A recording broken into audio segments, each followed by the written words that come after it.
నమస్తే, welcome to Aadan. నేను కిషోర్ కుమార్. ఒక చిన్న విషయాన్ని ఈరోజు నేను ఈ వీడియో వేదికగా ప్రస్తావించదలుచుకున్నాను. అంత చిన్న విషయం ఏంటి, ఇంత పెద్ద వీడియో చేయాల్సిన అవసరం ఏంటని చెప్పేసి అనుకుంటున్నారా? ఎస్, చాలా చిన్న విషయమే. కానీ ఒక చిన్న పిల్ల ఒక పెద్ద వ్యక్తికి చొప్పిచ్చు కొట్టినట్టుగా ఆ చంప ఈ చంప ఆ దవడ ఈ దవడ వాయించినట్లుగా ఇచ్చినటువంటి సమాధానం కానివ్వండి, ఇచ్చినటువంటి స్టేట్మెంట్ కానివ్వండి, ఈరోజు చర్చించుకునేటటువంటి స్థాయికి వెళ్ళిపోయిందనమాట.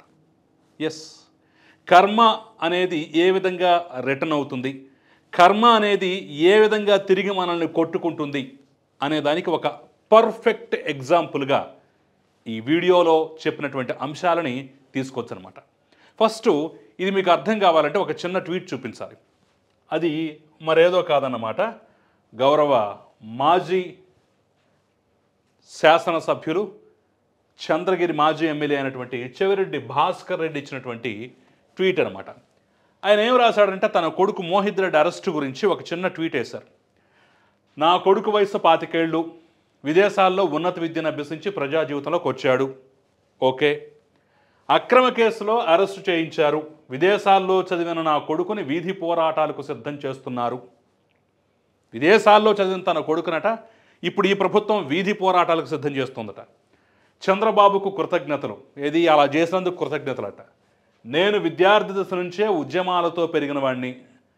నాకన్నా మించి నా కొడుకు ప్రజల పక్షాన నిలబడి ప్రజా పోరాటాలు ఎలా ఉంటాయో ఈ ప్రభుత్వానికి, ఈ పోలీస్ అధికారులకు రుచి చూపిస్తారు. ప్రజా పోరాటాల గురించి చెవిరెడ్డి భాస్కర్ రెడ్డి తన కొడుకుని ఎగ్జాంపుల్గా చూపిస్తూ చెప్తున్నారన్నమాట.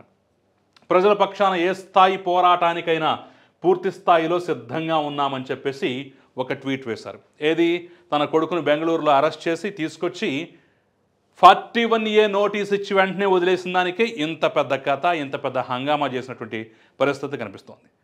మరి ఇదే మోహిత్ రెడ్డి ఎన్నికలకు ముందు, ఎన్నికలప్పుడు, ఎన్నికల తర్వాత చేసినటువంటి బీభత్సం, ప్రస్తుత ఎమ్మెల్యే పులివర్తి నాని మీద చేసినటువంటి హత్యా ప్రయత్నం, ఆయన మీద పడ్డటువంటి 307 సెక్షన్ గురించి మాత్రం ఒక్క మాట మాట్లాడలేదు. అరెస్టు చేస్తే ప్రజా పోరాటాలకు సిద్ధం, వీధి పోరాటాలకు సిద్ధం అంటూ కామెంట్ చేస్తున్నారు. అయితే ఇది మనం మాట్లాడుకుంటే మామూలు డిస్కషన్ లాగానే ఉంటుంది. కానీ దీనికి సరైన రీతిలో ఒక వ్యక్తి, ఏది ఇంతకు ముందు చెప్పినట్టుగా బాగా ఆ చంప ఈ చంప కొట్టినట్టుగా ఒక సమాధానం ఇచ్చింది. ఒకసారి అది కూడా చూపించే ప్రయత్నం చేస్తాం. ఈ ట్వీట్ని కోట్ చేస్తూ వైదీప్తి ధూళిపాళ్ల, ప్రస్తుత పొన్నూరు శాసనసభ్యులైనటువంటి ధూళిపాళ్ల నరేంద్ర కూతురు దీన్ని కోట్ చేస్తూ మరొక ట్వీట్ అయితే వేశారు. ఒక్కసారి అది మీరు క్లియర్గా చూడొచ్చు. ఇంగ్లీష్లో ఉంది కాబట్టి నేను మొత్తం పూర్తి సారాంశాన్ని చదివి వినిపించేటటువంటి ప్రయత్నం అయితే చేస్తాను. 3 years ago I was 23 and studying in US when my father Dhulipala Narendra was unjustly arrested due to your party's vindictive politics. We don't need to flaunt foreign degrees to prove our worth. It's not about where we study but the values we uphold. I wish to you realized అంటూ కూడా ఒక tweet వేసింది. అంటే దీని అర్థం ఏంటంటే, అయ్యా మీరేదో మీ కొడుకు 25 సంవత్సరాలు అమెరికాలో చదువుకున్నాడు, నేను రాజకీయాలకు తెచ్చాను, ఇప్పుడు అరెస్ట్ చేశారు, అది ఇది అని చెప్పేసి అంటున్నారు కదా. మరి 3 ఏళ్ల క్రితం నా వయసు 23, అప్పుడు నేను కూడా అమెరికాలోనే చదువుకుంటున్నాను. నా తండ్రి ధూళిపాళ్ల నరేంద్రను అన్యాయంగా, అక్రమంగా కక్షపూరిత రాజకీయాలు, ప్రతీకార రాజకీయాలకు బలి చేసేందుకు ఆ రోజు అరెస్ట్ చేశారు. మరి ఆ రోజు నేను, నా కుటుంబం, నా తండ్రి ఎంత బాధపడ్డామో, ఎంత ఆవేదన చెందామో. ఒక అక్రమ కేసులు అరెస్ట్ చేస్తే ఈరోజు మీకు తెలియవస్తుందా? ఆ బాధ ఇప్పుడు మీరు పడుతున్నారా? ఎస్, గుర్తెరగండి. ఆ రోజు మేము ఎంత బాధపడ్డామో ఈరోజు మీరు అనుభవించండి. ఆ రోజు మా బాధ ఏంటో ఈరోజు మీరు అర్థం చేసుకోండి. ప్రతీకార రాజకీయాలు ఆ రోజు మీరు చేశారు, మీ పార్టీ చేసింది. ఆ విషయాన్ని మీరు రియలైజ్ అవ్వండి అని చెప్పేసి ఆవిడ దీన్ని ట్వీట్ చేస్తూ, మరొక కోట్ చేస్తూ ఒక ట్వీట్ అయితే వేసిందనమాట. నిజంగా పాపం వయస్సు ఇప్పుడు మహా అయితే 3 సంవత్సరాల క్రితమే 23 అన్నారు కాబట్టి ఇప్పుడు 26 సంవత్సరాలు. సేమ్ చెవిరెడ్డి భాస్కర్ రెడ్డి కొడుకు ఏజ్ కాస్త అటు ఇటుగా ఉంటుందన్నమాట. మరి ఆ అమ్మాయి శుద్ధులు చెప్పింది, సున్నితమైనటువంటి భాషలోనే గొప్ప అర్థం వచ్చేలాగా. ఈరోజు నీ కొడుకు 25 సంవత్సరాల వయసు, అమెరికా నుంచి వచ్చాడు, అమెరికా డిగ్రీలు అన్నీ చూపిస్తున్నారు. మన వాల్యూస్ కాపాడుకోవడానికి ఎక్కడ చదివాం, ఏ డిగ్రీలు చూపించాం అన్నది ముఖ్యం కాదు. ఆ రోజు మీరు ఏ ప్రతీకార రాజకీయాలు చేశారో, మమ్మల్ని ఎంతగా బాధ పెట్టారో, ఈరోజు ఒక చిన్న అరెస్టుతోనే మీరు అంతకన్నా ఎక్కువ గగ్గోలు పెడుతున్నారు. ఆ రోజు మీరు మమ్మల్ని ఎంత వేధించారు, ఈరోజు మీకు అర్థమవుతోందా? అర్థం చేసుకోండి. మీ పార్టీ, మీ ప్రభుత్వం చేసినటువంటి కక్షపూరిత రాజకీయాల గురించి గుర్తెరగండి, రియలైజ్ అవ్వండి అని చెప్పేసి సున్నితమైన భాషలో గొప్ప అర్థం వచ్చేలాగా ట్వీట్ చేశారనమాట. ఇప్పుడు ఈ అంశమే, ఈ ట్వీటే చర్చనీయాంశం అవుతుంది. ఆ అమ్మాయి తన తండ్రిని అరెస్ట్ చేసినప్పుడు కన్నీళ్లు పట్టుకున్న విధానం ఇప్పటికీ చాలామందికి గుర్తుండే ఉంటుంది. తన తండ్రిని ఆ పరిస్థితుల్లో చూస్తే ఇంకెంత బాధపడుతుందనే ఉద్దేశంతో తన తండ్రి కూడా అమ్మాయిని సముదాయించి, వద్దొద్దు నువ్వు దగ్గరికి కూడా రావద్దు, వెళ్ళిపో, దూరంగా వెళ్ళిపో అని చెప్పేసి పక్కకు తోసినటువంటి సందర్భం, కారులోంచి పక్కకు తోసినటువంటి, వద్దమ్మా రావద్దమ్మా నా దగ్గరికి, ఇంకా ఎక్కువ బాధపడతావు అని చెప్పేసి తోసిన సందర్భం చాలామందికి గుర్తుండే ఉంటుంది. ఒక్కసారి గుర్తు లేకపోతే నేను చెప్పిన మాటలు విన్న తర్వాత గుర్తు తెచ్చుకునే ప్రయత్నం కూడా ఒకసారి చేయండి. కావాలంటే ఒకసారి దానికి సంబంధించినటువంటి పేపర్ క్లిప్లు కానీ, ఆ రోజు వార్తా కథనాలు కానీ మరికొన్ని చూపించేటువంటి ప్రయత్నం చేస్తాను. ధూళిపాళ నరేంద్ర అరెస్టుకు సంబంధించి కరోనా విజృంభిస్తున్నటువంటి సమయం అది. సుప్రీంకోర్టులో కూడా చాలా అంశాలు, కొంతమంది అరెస్టుని ఇప్పుడు ఈ సందర్భంలో మీరు మరీ ముఖ్యమైతే తప్ప ప్రతి చిన్న జతగా దానికి అరెస్ట్ చేసి లోపల పెట్టొద్దు అని చెప్పేసి ఆర్డర్ ఇచ్చినటువంటి సందర్భాల్లో కూడా కక్షపూరిత రాజకీయంలాగా చూశారు కదా, నిండు మాస్కులు వేసుకుని అరెస్ట్ చేస్తున్న పోలీస్ అధికారి కూడా ఒక షీల్డ్, మాస్క్ వేసుకోవడంతో పాటుగా ఒక షీల్డ్ కూడా తొడుక్కున్నారనమాట. ధూళిపాళ నరేంద్ర వీళ్ళందరూ అసలు మాస్క్ లేనటువంటి వాళ్ళంతా ఎవరు ఉండరు. పూర్తిగా కరోనా విలయతాండవం చేస్తున్నటువంటి సందర్భంలో, ఆ సందర్భంలో అరెస్ట్ జరిగింది. తెల్లవారుజామున నివాసం వద్దకు వచ్చి భారీగా పోలీసుల మోహరింపు. సేమ్ స్ట్రాటజీ, ప్రతి ఒక్కళ్ళ దగ్గరికి ఏదో గోండాలు, రౌడీలు, ఐఎస్ఐ తీవ్రవాదులు, ఐసిస్ తీవ్రవాదులను అరెస్ట్ చేసినట్టుగా ఆ రోజుల్లో ఒక 300-400 మంది అలా పోలీసుల్ని పెట్టేసి మోహరించిన తీరు.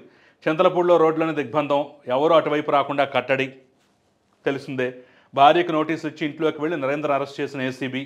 స్టే ఉండగా ఎలా అరెస్ట్ చేస్తారని వాగ్వాదానికి దిగిన నరేంద్ర వడ్లమూడిలోని డైరీలో సోదాల అనంతరం మరో 2 అరెస్ట్. విజయవాడ ఏసీబీ ఆఫీసులో విచారణ, నాన్ బెయిలబుల్ సెక్షన్ నమోదు. సేమ్ స్ట్రాటజీ అనమాట, సేమ్ కథ, సేమ్ విషయం అనమాట. ఎందుకంటే సంఘం డైరీని స్వాధీనం చేసుకోవడానికి అనేక రకాల ఎత్తులు వేసి కుదరక ఏదో అక్రమాలు చేశారని చెప్పేసి ఆరోపణలు చేస్తూ ఆయన అరెస్ట్ చేసినటువంటి తీరు నిజంగా చాలా బాధాకరం. ఆ రోజుల్లో తెలుగుదేశం పార్టీ నేతలైతే కొత్త ఉడికిపోయారు. ధూళిపాళ నరేంద్ర ఈ రకంగా అరెస్ట్ చేస్తారని చెప్పేసి. ఆ సందర్భంగా జైల్లో ఉన్నప్పుడే బహుశా ఆయనకి కరోనా కూడా సోకింది. ఆ వార్త కూడా నేను చూశాను. జైల్లో ఉన్న సందర్భంలోనే ధూళిపాళ నరేంద్రకి కరోనా కూడా సోకినటువంటి పరిస్థితి. చూస్తున్నారు ఎంత విలయతాండవం చేస్తోందో. ఇలాంటి పరిస్థితి మనం ఒక్కసారి గుర్తు తెచ్చుకోండి. మాస్కులు పెట్టుకొని, ఫేస్ షీల్డ్లు పెట్టుకొని, సోషల్ డిస్టెన్స్లు పాటిస్తూ, ఫిజికల్ డిస్టెన్స్లు పాటిస్తూ గడిపేసినటువంటి కాలంలో ఈ అరెస్ట్ జరిగిందనమాట. మరి ఆ అమ్మాయి వైదీప్తి యొక్క ఆవేదనకి అర్థం ఉందా లేదా?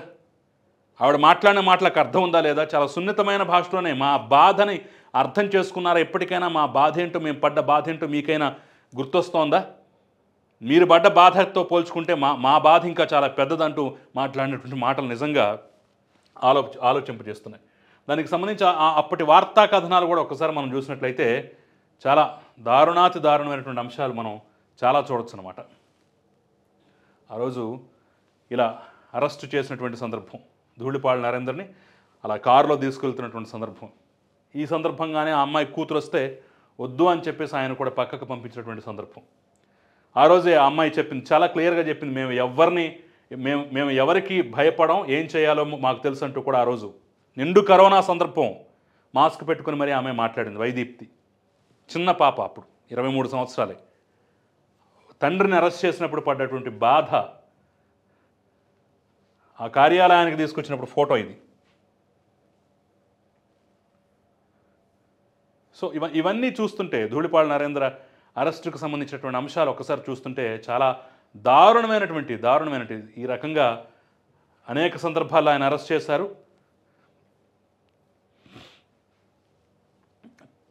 కోవిడ్ పాజిటివ్ కూడా వచ్చింది. ఆ సందర్భంలోనే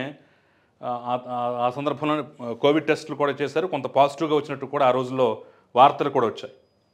సో ఇలాంటి పరిస్థితి కల్పించినటువంటి ఆ పార్టీకి, ఆ ప్రభుత్వానికి ఈరోజు అమ్మాయి వైదీప్తి ధూళిపాళ ట్విట్టర్ వేదికగా చెవిరెడ్డి భాస్కర్ రెడ్డికి ఇచ్చినటువంటి కౌంటర్ అయితే ఈరోజు తెలుగుదేశం పార్టీ నేతలు, కార్యకర్తలంతా షేర్ చేసుకుంటున్నారు. ఆడపిల్లవైనా చాలా చక్కటి సమాధానం ఇచ్చావు. ఏది తన కొడుకుని అరెస్ట్ చేసి 41A నోటీస్ ఇచ్చి పంపించినందుకే ఇంత రచ్చ రభస రాద్ధాంతం చేస్తున్నావే. నా తండ్రిని ఆ రోజు ఏ విధంగా మీరు అరెస్ట్ చేశారు, ఏ విధంగా ఇబ్బందులు పెట్టారు, మేము ఎన్ని బాధలు పడ్డామనేది, ఒక అక్రమ అరెస్టుకి ఎన్ని బాధలు పడ్డామనేది తెలియట్లేదా అని చెప్పేసి ఇచ్చినటువంటి కౌంటర్ ఇప్పుడు తెలుగుదేశం పార్టీ నేతలు, కార్యకర్తల వాల్స్ మీద అయితే ఈ స్క్రీన్ షాట్లతోటి అద్భుతమైనటువంటి మాటలు చెప్పావు, అద్భుతమైనటువంటి కౌంటర్ ఇచ్చావంటూ కూడా, పెద్ద పెద్ద నాయకులు కూడా ఇవ్వలేని కౌంటర్ చిన్నపిల్లవైన నువ్విచ్చావంటూ కూడా ప్రశంసల వర్షం అయితే కురిపిస్తున్న పరిస్థితి కనిపిస్తోంది. సో ఇంత చిన్న పిల్లతో కూడా ఈరోజు మాటలు పడే పరిస్థితి, శుద్ధులు చెప్పించుకునేటటువంటి స్థితికి చెవిరెడ్డి భాస్కర్ రెడ్డి వెళ్ళిపోయాడా అంటూ కూడా కౌంటర్ల మీద కౌంటర్లు అయితే వస్తున్నాయి. మరి ఈ నేపథ్యంలోనే ఈ అంశం మీద మీరేమంటారు? ఆ అమ్మాయి చేసినటువంటి కామెంట్ల మీద, ధూళిపాళ నరేంద్ర కుమార్తె చేసినటువంటి కామెంట్ల మీద మీ స్పందన ఏంటనేది కూడా నాకు క్లియర్గా కింద కామెంట్ రూపంలో తెలియజేస్తే ప్రయత్నించండి. అంతకన్నా ముందు ఈ వీడియోని లైక్ చేయండి, షేర్ చేయండి, సబ్స్క్రైబ్ చేయడం మాత్రం మర్చిపోకండి. నమస్తే.